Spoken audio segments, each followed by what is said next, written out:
working? Now it's working. Okay. Hi, students. Today you are going to learn how to do a crown. We're going to do a crown on the forehead.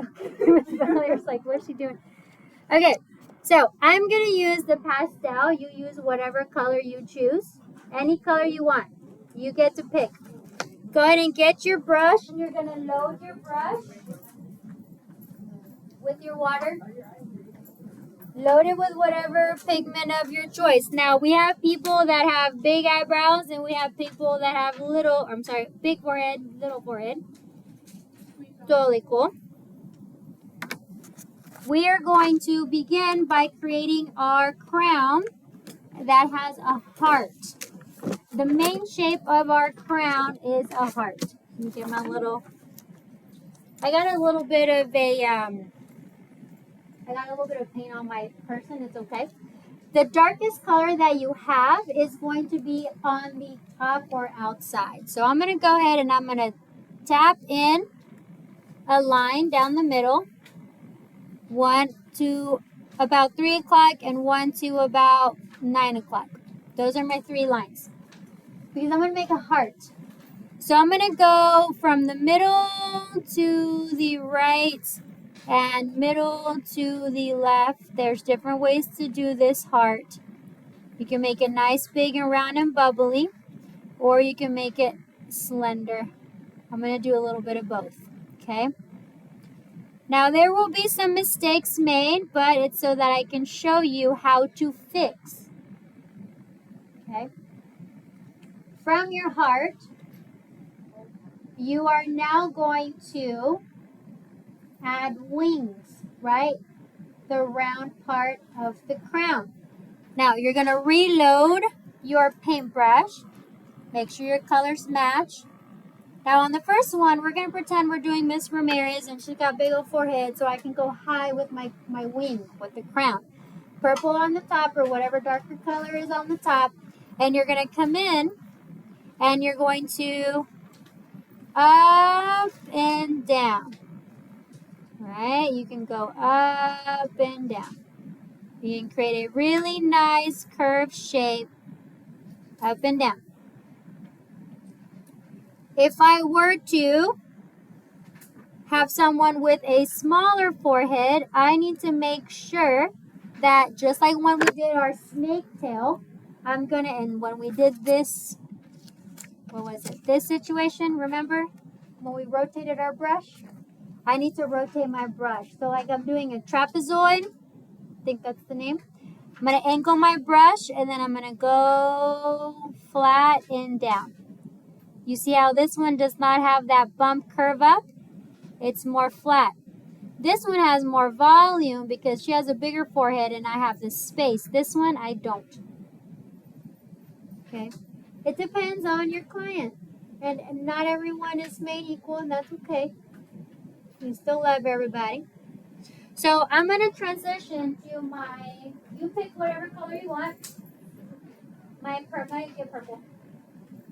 And with my purple, okay, I'm going to go ahead and load another color. I'm going to do dark purple so you can actually see. But I'm going to bedazzle with paint at this point. I'm going to load my brush and I'm going to put in my lines. You can curve them. Okay. You can come in. Remember how yesterday we learned how to perfect things? If something didn't come out good, go ahead and perfect whatever you got to perfect.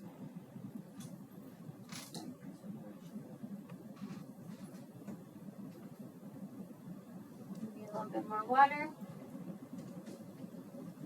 Makes no sense.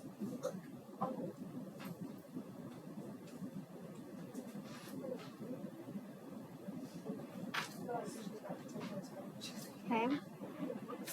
I'm only doing one side, right? These are the little teardrops we made yesterday.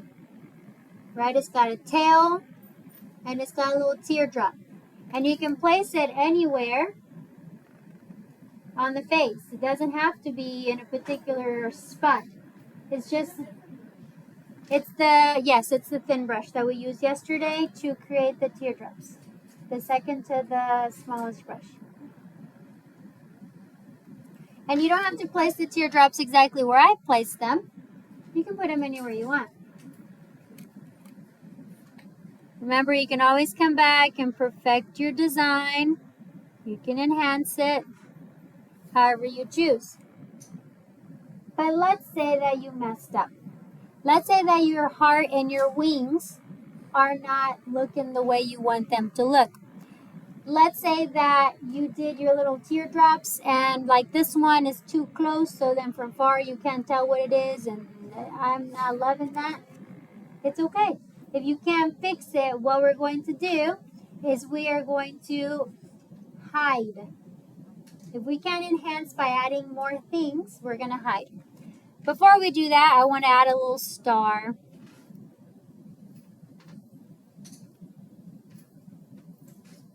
Right, I've got my star. I've got my dot, dot, dot, dot, dot, dot, dot, dot. Okay. I'm enhancing it. When I enhance, I remove focus from the bad so I can see all the bedazzling happening. By now you should be great at your little star situation. Or getting better at it.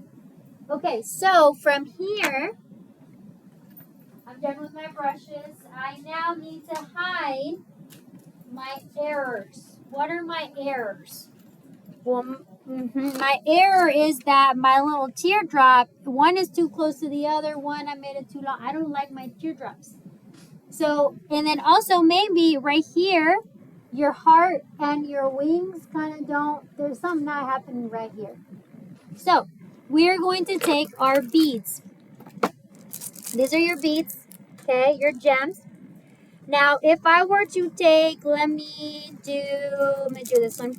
If I were to take this out, there is a card and a piece of plastic that has the gems on it, okay? Now, this piece of plastic, if I were to take and I put my finger on the heart and I squeeze hard enough, look, it gets stuck. Why? Because it's double-sided stick tape. If I wanted to add more gems to this, I could. I just get from that basket over there and stick gems on top, and it's double-sided stick tape. If I didn't want this whole heart, or maybe I didn't want this whole V shape here, I just wanted the flower, just cut it and just use the flower. Because if you turn it over on the back side, you can see where the glue is. Right? You can definitely see that. So, I'm going to go ahead, pick whatever, pick one. I'm going to pick this thing, maybe a little bit too big. That's going to be really big. That's fine. I'm just going to use this big flower. You use whatever you want, because I've already used my other ones. Because I want to hide this, maybe I have this dot here and I don't like it. I want to take away from my mistake here. I'm going to come in and I'm going to bedazzle and place my bedazzle where I want it to hide whatever I want to hide. You can always lift it up and you can always go back and replace and readjust, but just do understand that the makeup does come off. Now they do sell these at dollar stores, so you can start collecting and putting in your face painting kit. They also, if you get the ones that don't have the glue in the back of them, that's okay. Lash glue. Lash glue is what is used to attach bling onto the face. Because it's fine. It's lash glue. Some lash glue does have latex, and if people have, allergic reactions or whatnot, you gotta be careful. If it's really hot outside and they're gonna be outside with the gems and the lash glue directly on the skin, you gotta be careful because it can be a skin irritant. Okay, so if you want to bring your lash glue tomorrow from your lash kit, you can bring your lash glue. It doesn't matter which one. Okay, all right. Let's say you're like, okay, that hit it a little bit, but not that great. You're gonna take your glitter. Now this glitter is, if you will, imagine Vaseline and glitter, and you mix it together, but the Vaseline is clear. It's kind of what this is, pretty much. I left my brush over here, so let me get my brush. There are people that take whatever brush and then they use and they pick up and apply. The bad thing about that is that glitter will get in the brush and then you're trying to get it out when you're trying to do a different color. So if you're not the service provider that has 30 brushes, one specifically for glitter, you can use your finger. You can use a Q-tip or a one of them eyeshadow sponge applicators. That's fine too, or a sponge. So I'm going to use the back of my brush. I'm going to pick up, and if you look closely, there's stars. It's kind of swivel around. There's stars, there are diamonds, there are moons, octagons, hexagons. Okay. I'm going to pick up a little bit of my pink on the brush, and then I'm going to apply it. Where? That's up to you, right? You decide where you want to apply. Maybe I still don't love how my lines kind of come together, so I'm going to put some over my lines. Maybe I want to put some over the heart. Standing up is not, right? You're going to spread it out, and so that way you have your bling spread out over your heart. You can use your finger to smush it out. Now, with paper, right? You're on paper. It works and does different than when you're actually working on the skin. It sticks better on the skin. And there you have it. Right? You have blended in your glitter. You have hid a little bit of your mishaps. So yesterday when we enhanced by kind of just adding the jellyfish and the bubbles and the things, we're now hiding by enhancing with glitter and gems, and we're hiding our mistakes. But do know that the glitter and the gems cost money, right? So it's a more expensive way to fix something or to hide something. But that is a way that you can do it. Okay, let me show you my other one because I feel like it's a little bit better compared to the one that I did right now. This one, we did the heart, right? And so that was the design. Now on this side, I kind of turned around the brush and I give it a little wiggle like a ribbon. You can do that too. So you can add dimension or texture or movement while doing that. And then the glitter came over on this side. The heart was over the middle. Okay? Questions? All right, that's what I